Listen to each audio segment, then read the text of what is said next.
Hello and welcome to our summer investment review, which we've prepared in view of the market conditions that have prevailed post the Brexit vote to leave the EU.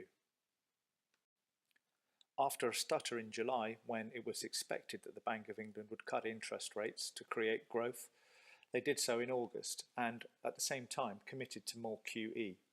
As expected, generally, stock markets reacted very well to this.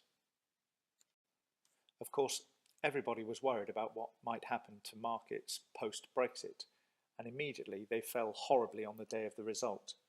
We did half expect this if the vote was to leave the EU. We issued a statement then urging tolerance as we saw the issue to be short-term.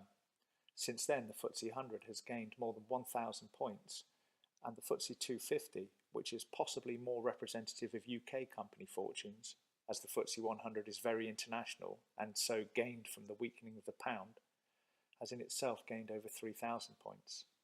Approximately then, the popular and renowned equity markets have bounced from their low points by 16% and 20% respectively. Reflecting upon our own portfolios, the general construct of our client portfolios is mixed and balanced according to each client's risk rating. It therefore does not exclusively hold equities. This meant that the large fall that happened the day after the referendum result did not factor into many of the portfolios.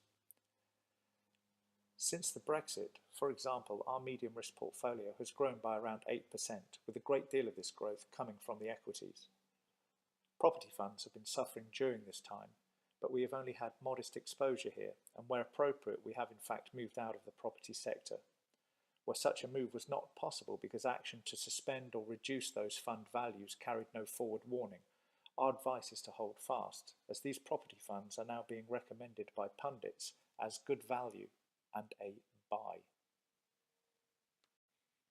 And here is the graph showing a medium risk portfolio's performance since the referendum result. It's fair to ask, what next? And it's also reasonable to expect the markets to consolidate a little after such growth. The FTSE may breach the 7,000 point ceiling and correct as profits get taken. However, for the longer term, we are recommending that we stand by our diversity. With interest rates cut again, it follows that cash savings offer absolutely no prospect of growth, and although sometimes a little seesaw-like, the mixed balance of investments appears to show better opportunity over time. This is a brief review, so as to not be terribly repetitive of things that have been said in the past. In summary, we will obviously be watching matters closely, and of course we'll be in touch should any changes be needed.